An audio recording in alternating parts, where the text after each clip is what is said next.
Step 3 states, turning my life and my will over to the care of God as I understand Him. I'm initially concentrating on the second part of the step, God as we understand Him. This is something which is unique to AA, and this concept attracts people coming into AA. Several of us have had a problem with spirituality and God when we first approached AA. In fact, there is a chapter in the big book called We Agnostics, which deals with this topic. When I first got into AA, I was probably agnostic.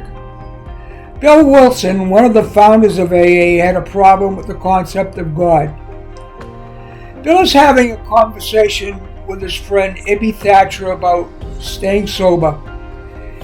Ebby is explaining to Bill how God was important in his staying sober, and that Bill might be able to bridge the differences he had with God to arrive at a God of his understanding. Big Book Bill Stories, page 11 to 12. The following is a quote from the Big Book chapter, Bill's Story. But my friend sat before me and he made the point-blank declaration that God had done for him what he could not do for himself. His human will had failed. Doctors had pronounced him incurable. Society was about to lock him up. Like myself, he had admitted complete defeat. Then he had, in effect, been raised from the dead, suddenly taken from the scrap heap to a level of life better than the best he had known. My friend suggested what then seemed a novel idea. He said, "Why don't you choose your own concept of God?" That statement hit me hard. It melted the icy intellectual mountain in whose shadow I had lived and shivered many years. I stood in the sunlight at last. It was only a matter of being willing to believe in a power greater than myself. Nothing more was required of me to make my beginning. I saw that growth could start from that point. Upon a foundation of complete willingness, I might build what I saw in my friend. Would I have it? Of course I would. Thus was I convinced that God is concerned with us human beings when we want Him enough. At long last I saw it, I felt, I believed. Scales of pride and prejudice fell from my eyes and a new world came into view. Quote from Karen Casey's In God's Care Daily Meditation on Spirituality and Recovery, September 20th. God of my understanding. That deep emotional conviction of the presence of a superior reasoning power, which is revealed in the incomprehensible universe, forms my idea of God, Albert Einstein. There isn't only one correct idea of God. For some of us, God is manifested in nature, in the forest, in flowers, in waterfalls.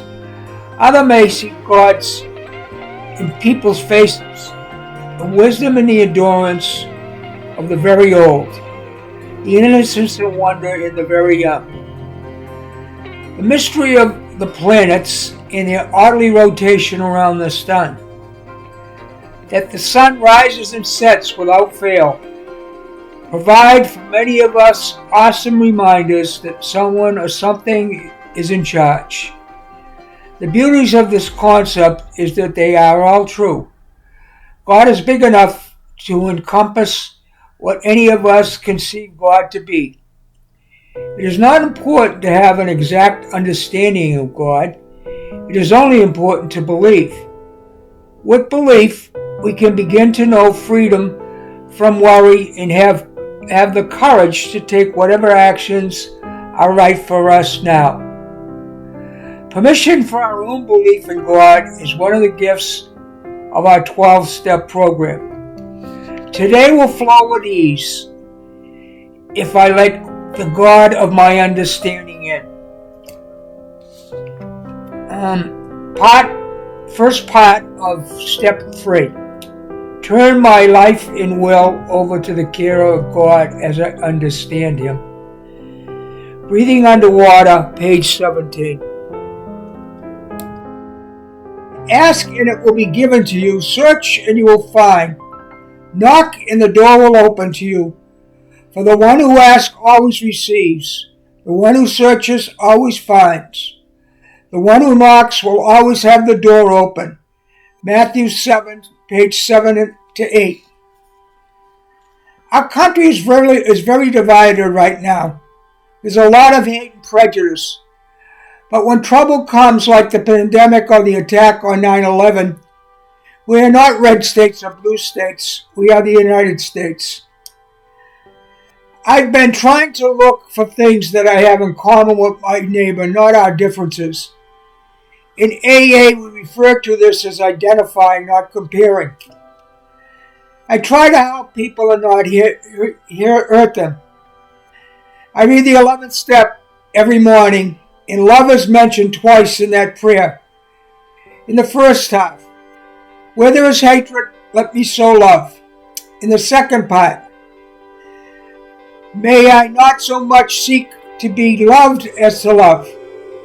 I'm trying to practice love of God, love of my family, love of other alcoholics, love of friends, and love of enemies. The world needs love to overcome the divisiveness and hate of people that are different. Breathing Underwater, page 27. Quote from St. Francis of Assisi. When the heart is pure, love responds to love and has little to do with dignity, obligation, requirement, or heroic anything. It is easy to surrender when you know that nothing but love and mercy is on the other side. My own mother reminded me how important it is to return love with love. She would always end her telephone call with "I love you," and I would not respond. I guess it was because of my male ego. One day at the end of the telephone call, she told me to wait and do not hang up. She said she was expecting a response from me when she said "I love you." From that day forward, I would never hang up without saying I loved her. And I tell my own children I love them whenever I'm talking to them. The importance of a mother's love is expressed in a classic Irish ballad, A Mother's Love is a Blessing. An Irish boy was leaving his native home. Crossing the broad Atlantic, once more he wished to roam. A mother's love's a blessing, no matter where you roam. Keep her while she's living, you'll miss her when she's gone. Love her as in childhood, oh feeble, old and gray, for you'll never miss your mother's love till she's buried beneath the clay. At the end of my drinking, my mother was my only real friend and the only one who would loan me money. Question 3, Breathing Underwater, page 138. You see, there is love that sincerely seeks the spiritual good of others, and there is a love that seeking superiority, admiration, and control of itself, even and most especially by doing good in heroic things. Page 22. From your relationship with others, share an example of both ways of loving. Breathing Underwater, page 22 to 23. Maybe we have to see it as a full-blown sick state to catch the problem. Suicide bombers are sacrificial. Most resentful people are very sacrificial at one or another level. The manipulative mother is invariably sacrificial. All the codependents are sacrificial. A phenomenon is so common that it creates its own group called Al-Anon. My answer. The book Breathing Underwater defines two types of love. Love which seeks the spiritual good of others, and love which seeks superiority over another. My example of seeking the spiritual good of others is the uncompromised love I have for God. God has become my friend, and I turn my will and my life over to Him every day. I try to let Him run my life and try not to take back my will. I start my day with what is known as contemplative prayer, where I ask God to let me know what His will is for today. I also practice this type of love with my second wife, Karen. I was there for her through good and bad times, through Alzheimer's, through travel, through the death of her mother, and through the ups and downs of our mutual children. The love for my mother was also of this type. She was always my biggest cheerleader. She was the primary reason I went to college. She supported me emotionally and financially. I was able to repay some of that by being there to take care of her doctor's appointments and when she wanted to go to wakes.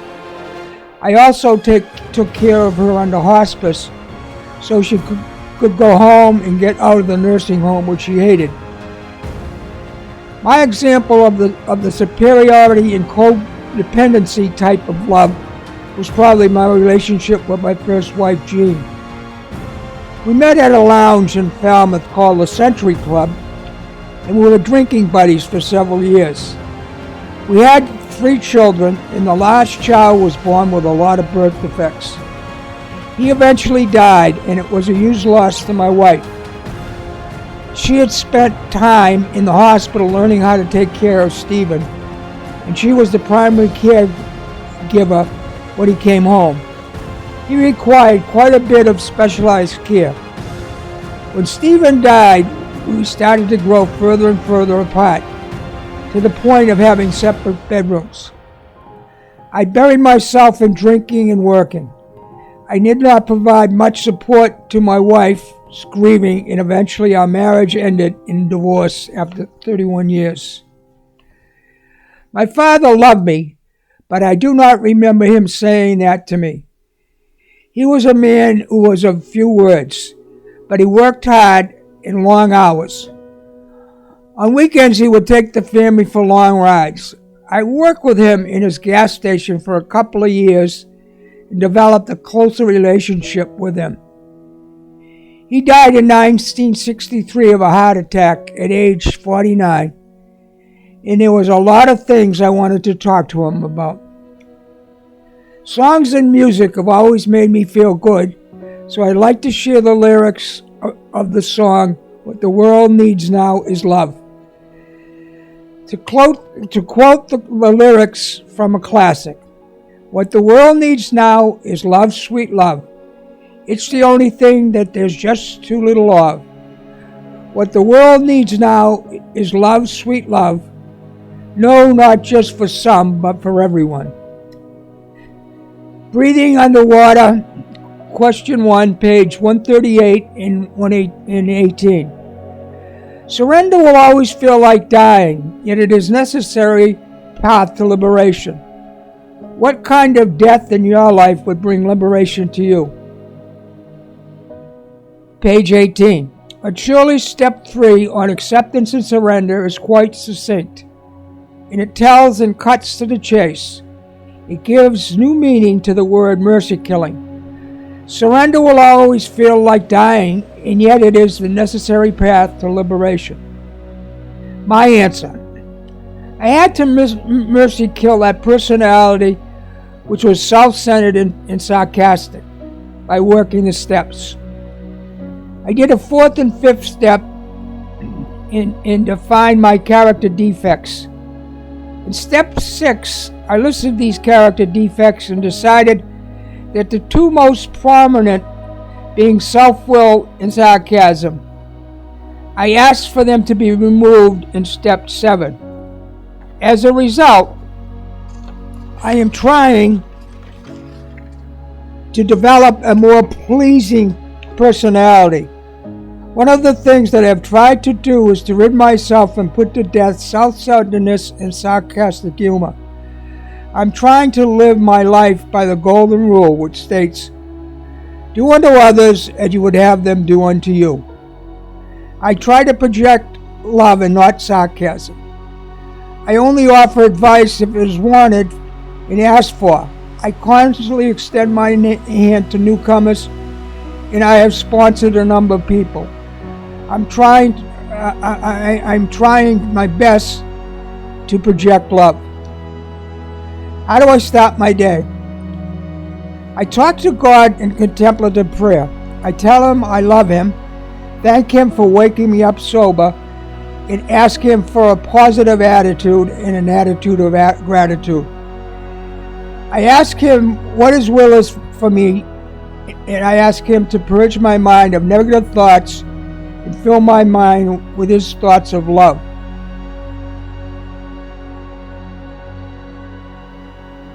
I ask for help for my daughter Karen, and my son-in-law Scott, and my son John, and my daughter-in-law Dawn, if it be God's will. And I ask God's help in getting me up out of bed. I get up and I prepare my morning breakfast. I start the coffee and put something in the toaster oven. I then brush my teeth. I write 3 pages, my morning pages focusing on gratitude. I spend about a half an hour saying my morning prayers and have a second cup of coffee.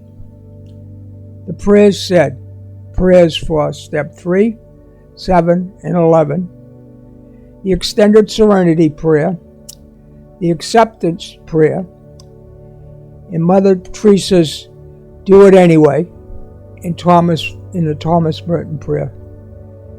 I go to my rosary group on Zoom at 8 a.m. and I volunteer a couple of times per week to lead or follow when saying the rosary.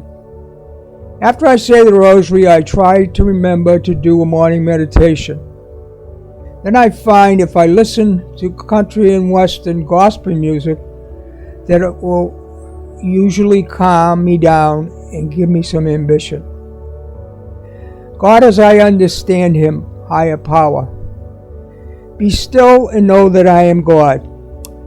Psalm 46, page 10.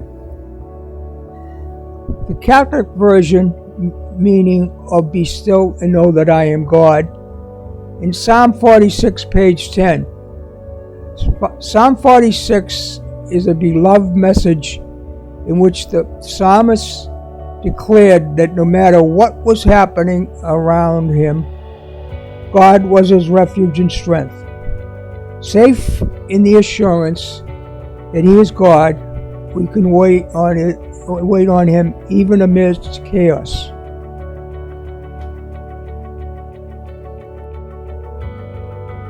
I do meditation at least twice a week with a meditation group. They introduced me to some different versions of higher power, and I became interested in Buddhism. Through the teachings and readings of Thich Nhat Hanh, a Vietnamese Buddhist monk. I bought and read his book called Living Buddha, Living Christ, and I have included some quotes on love and acceptance from that book. Thich Nhat Hanh, Living Buddha, Living Christ, 20th Anniversary Edition, page 10. In the Psalms it says, be still and know that I am God. Be still means to become peaceful and concentrated. Stopping, calming, concentrating. Know means to acquire wisdom, insight, or understanding. Looking deeply means observing something or someone with so much concentration that the distinction between the observer and the observed disappears. Living Buddha, Living Christ, 20th Century Anniversary Edition, forward. Greater love no one has but to lay down one's life for one's friend.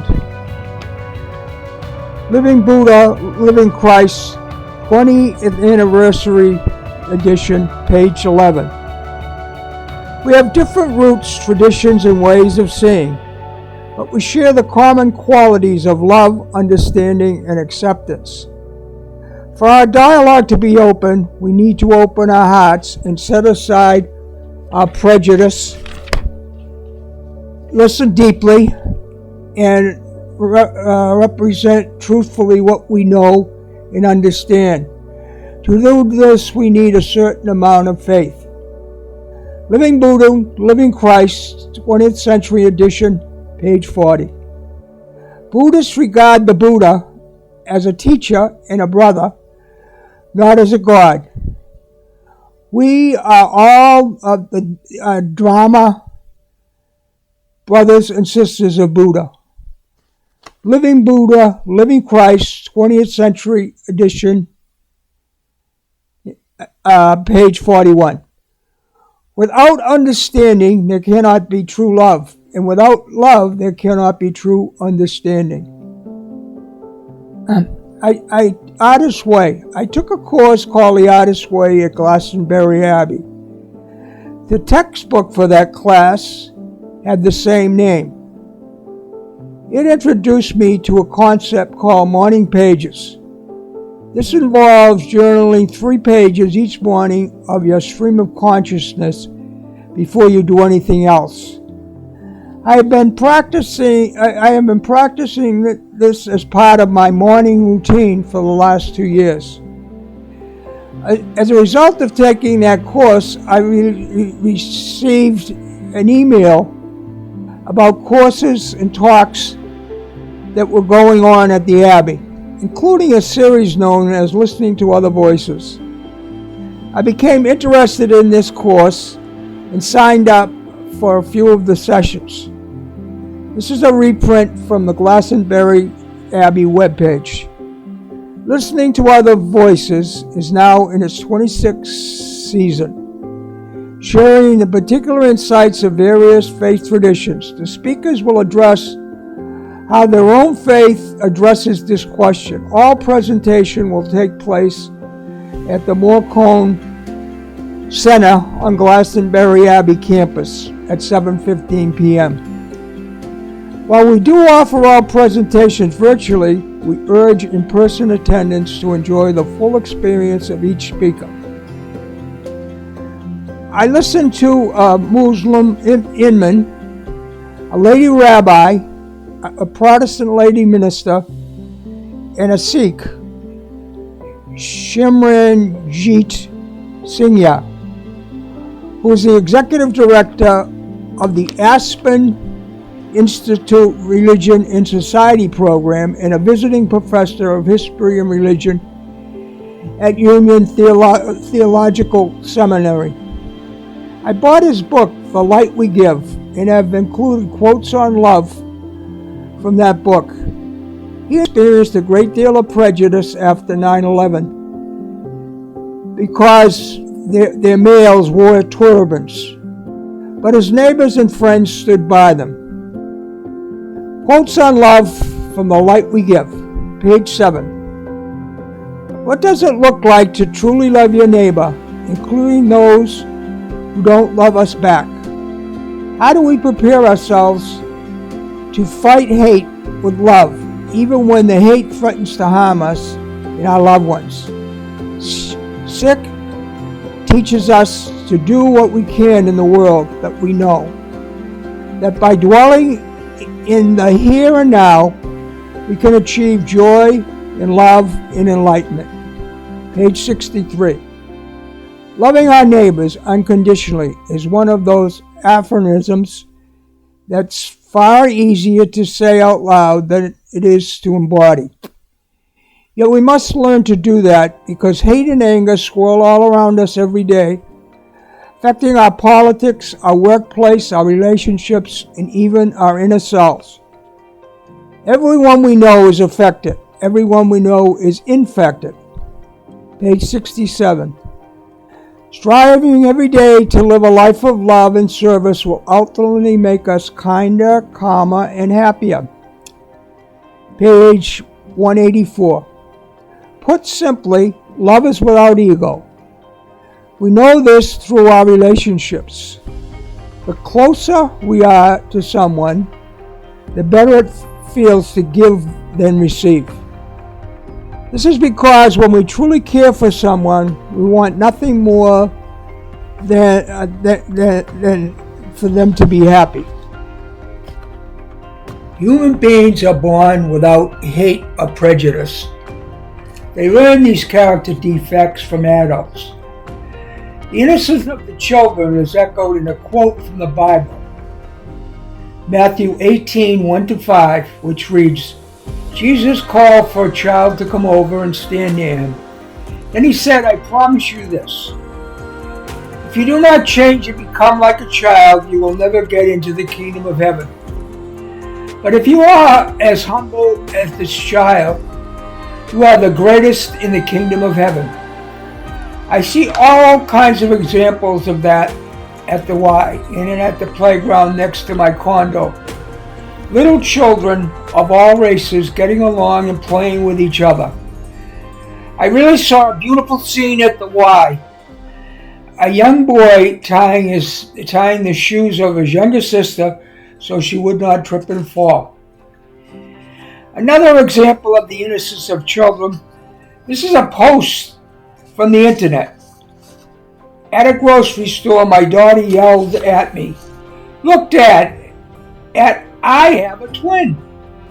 And there we understood that the world would be better if we saw it as a child sees it. Illegal immigration is a problem. We do not have enough resources to take care of everyone that is trying to get into our country. I think we need to remember that we are a nation of immigrants. Some of our relatives came here illegally from Ireland and had to go back to Ireland. I just think we need to have a more humane, compromise solution to the problem other than the one suggested by MEGA of going door to door and arresting illegal immigrants. This solution reminds me of Pastor Martin Niemöller's most famous poem about the Holocaust. He's a complicated figure. Initially an anti-Semitic Nazi supporter, his views changed when he was imprisoned in a concentration camp for speaking out against Nazi control of churches. He later encouraged Germans to take responsibility for the Nazi atrocities. His poem is as follows. First they came for the communists, and I did not speak out, because I was not a communist. Then they came for the socialists, and I did not speak out, because I was not a socialist. Then they came for the trade unionists, and I did not speak out, because I was not a trade unionist. Then they came for the Jews, and I did not speak out, because I was not a Jew. Then they came for me, and there was no one left to speak out for me. We have jobs that we need immigrants for. A number of immigrants are very skilled workers. I saw another story where an illegal immigrant from Haiti was sharing his gratitude that he does not have to worry about losing his life and that his family is safe, even though he has no place to stay, so he is outside Wollaston Station on the Red Line with all his belongings. A symbol of freedom. The Statue of Liberty stands in Upper New York Bay, a universal symbol of freedom. Originally conceived as an emblem of the friendship between the people of France and the U.S., in a sign of their mutual desire for liberty. It was also meant to celebrate the abolition of slavery following the U.S. Civil War. Inscription on the Statue of Liberty. Give me your tired, your poor, your huddled masses, yearning to breathe free. The wretched refuge of your teeming shores. Send those, the homeless, the tempest tossed to me. I lift my lamp beside the golden door.